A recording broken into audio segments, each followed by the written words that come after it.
Assalamualaikum warahmatullahi wabarakatuh. Waalaikumsalam warahmatullahi wabarakatuh.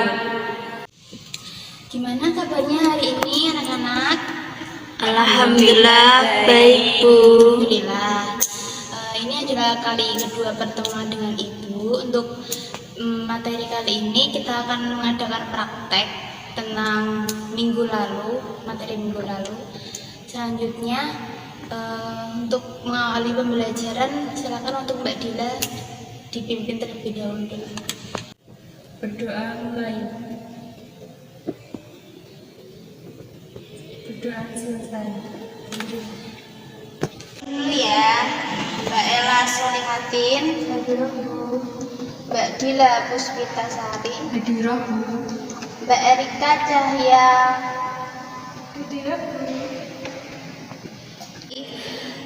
baiklah, sekarang kita akan mengulas materi minggu lalu sebelum melakukan praktek. Masih ingat nggak kira-kira materi minggu lalu apa? Ya, sifat koligatif ya. Oke. Nah, untuk materi minggu lalu kan kita membahas tentang sifat koligatif. Sifat koligatif. Nah, dimaksud sifat koligatif itu kan sifat khas yang dimiliki oleh setiap kali.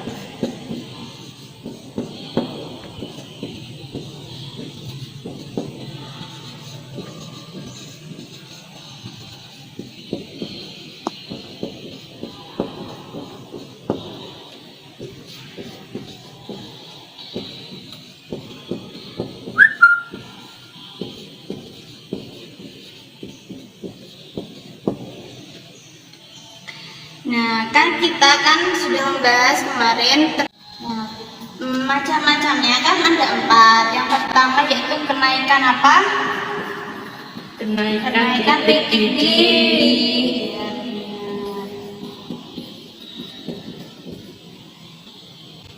kenaikan titik didih.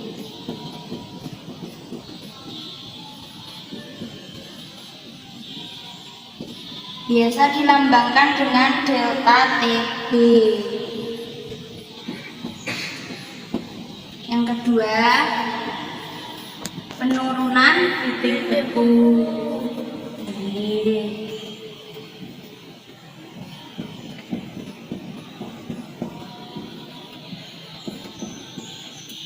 Biasa dilambangkan delta TF. Terus yang ketiga, penurunan Tekanan ruang. Benar.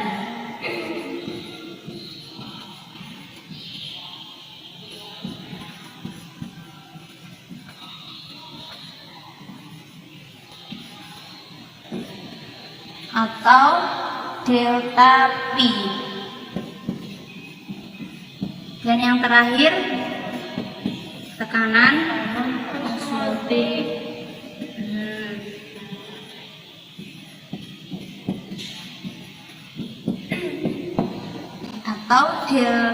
Atau kita bisa menyebutnya dengan P, dilambangkan P.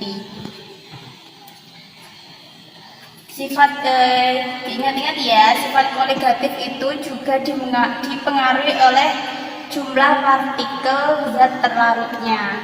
Kalau jumlah partikel zat terlarutnya besar, maka sifat koligatifnya juga akan besar.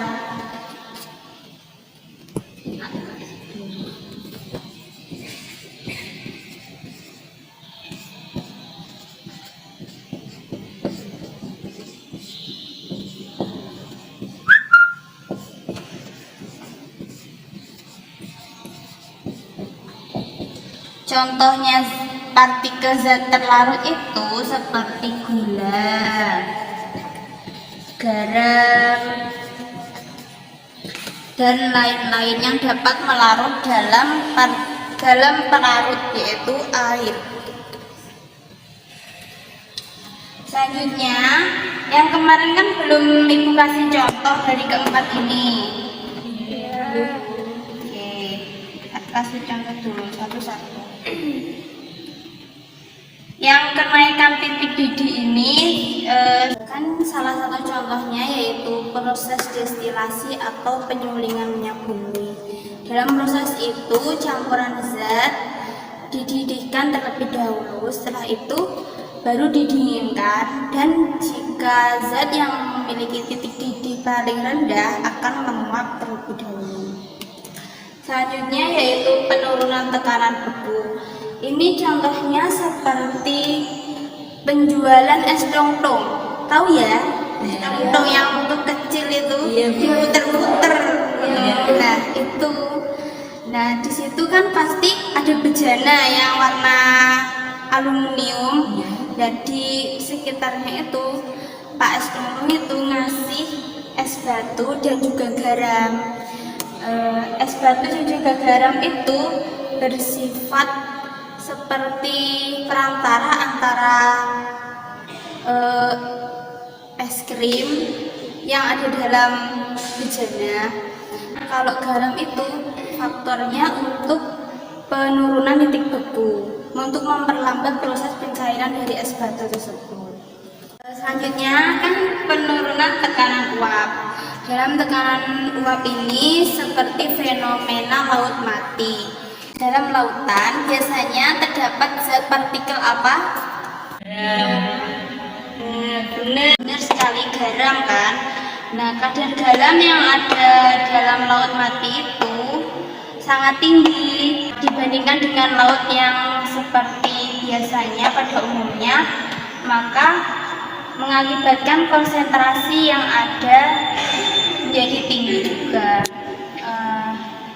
Selanjutnya yaitu massa jenis yang ada dalam laut mati juga sangat tinggi, dan kita sebagai manusia, kita kalau renang di laut mati itu akan bisa mengapung. Contoh fenomena lain juga terdapat dalam kolam apung. Di situ sudah disetting bahwa garam yang akan dimasukkan juga banyak dan konsentrasinya mengakibatkan akan tinggi. Oke, selanjutnya yaitu tekanan osmotik. Dalam tekanan osmotik ini menggunakan teknologi yang canggih yang akan mengubah air garam yang ada dalam lautan itu menjadi air yang tawar dan dapat dikonsumsi oleh sehari-hari. Nah, untuk praktek kali ini kita akan menguji sifat koligatif yang kedua, yaitu penurunan titik beku. Kita akan membuat es krim yang biasa dijual. Semoga berhasil. Kita langsung praktek. Ini ada garam, ini ada pop es,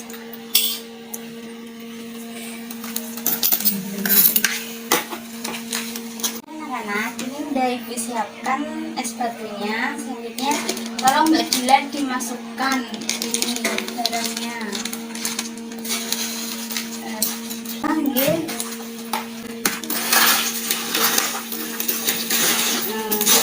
Yang rata ya kan.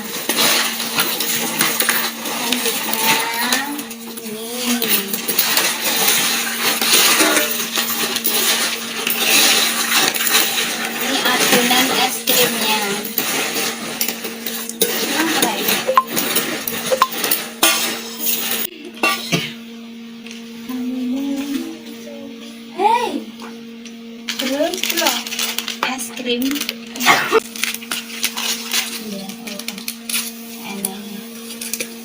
Tambah lagi ya.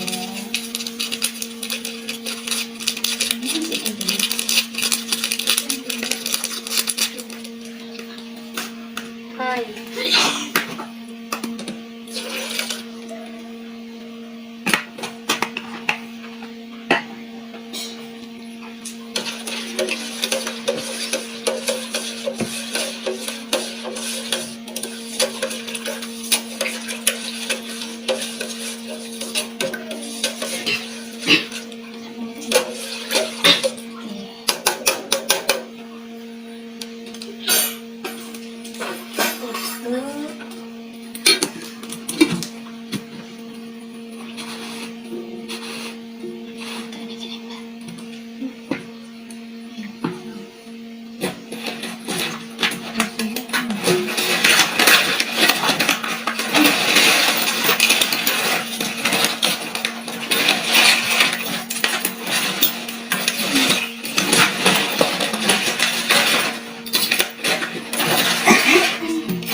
A few moments later.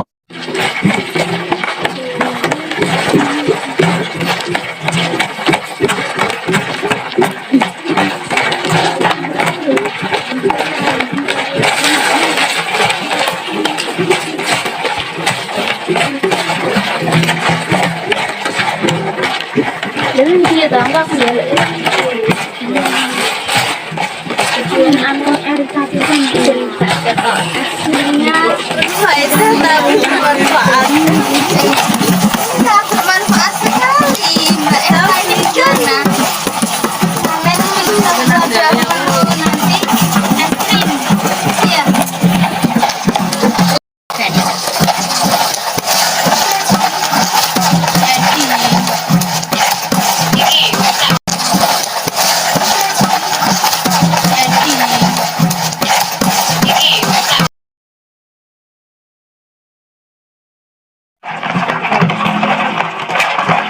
Ayo coba Mbak Ella dibuka terlebih dahulu. Sepertinya kalengnya udah berat nih. Coba hati-hati.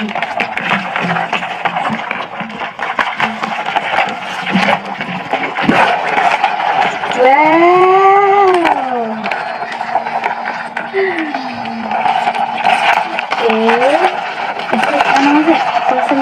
Anak-anak. Sik. Iya, Nang. Siap.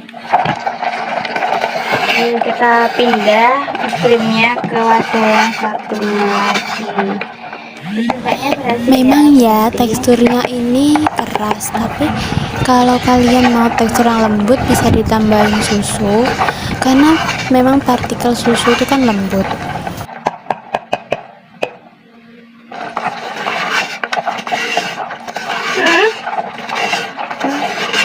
Kamu nggak kasih? Angel lho ning ngene. Ya.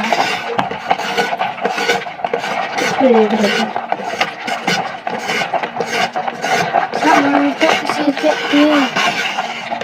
Penting iki soal buktine dadi ngono.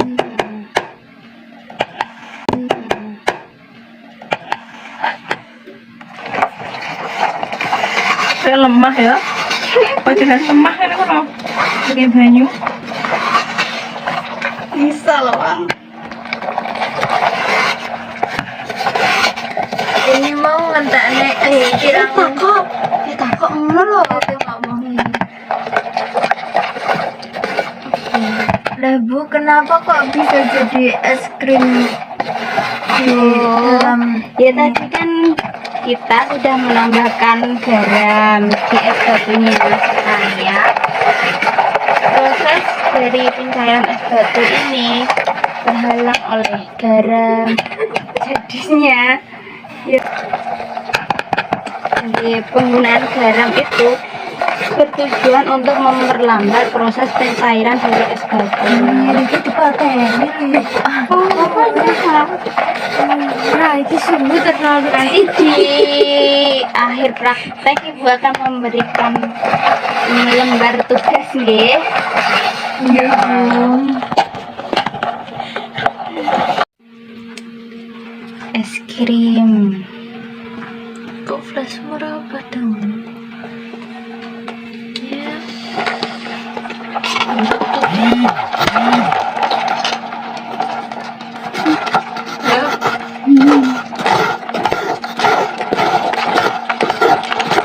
Nah, praktek buat es krimnya langsung. Yuk mari kita simak dan cari tahu kenapa larutan bisa berubah menjadi es krim.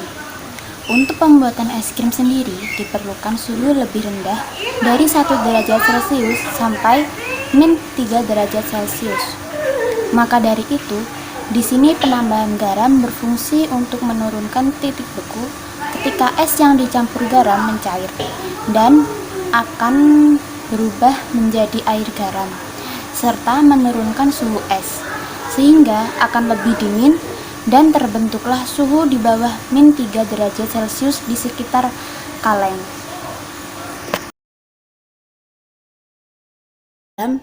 Karena garam bersifat hidrokoloid, artinya garam akan mengikat molekul-molekul air agar sulit untuk membeku. Maka dari itu, jika penambahan garam yang dicampurkan dalam pelarut banyak, maka akan cepat pula larutan yang ada dalam kaleng untuk membeku. Karena selama proses pembuatan diperlukan panas atau kalor. Kaleng itu sendiri memang bersifat konduktor yang bisa mengantarkan panas, sehingga larutan di dalam kaleng akan dapat mendapatkan kalor dari sekitar bongkahan es yang mencair, sehingga terbentuklah es krim yang sempurna. Bertujuan untuk memperkecil kristalan es yang akan terbentuk, sehingga es krim yang akan dihasilkan juga bertekstur halus. Jadi kesimpulannya, apabila pelarut seperti es batu dan zat terlarut seperti garam dicampurkan, maka akan terjadi perubahan suhu yang berfungsi untuk membekukan sebuah larutan. Sekian yang dapat saya sampaikan, kurang lebihnya mohon maaf. Wassalamualaikum warahmatullahi wabarakatuh.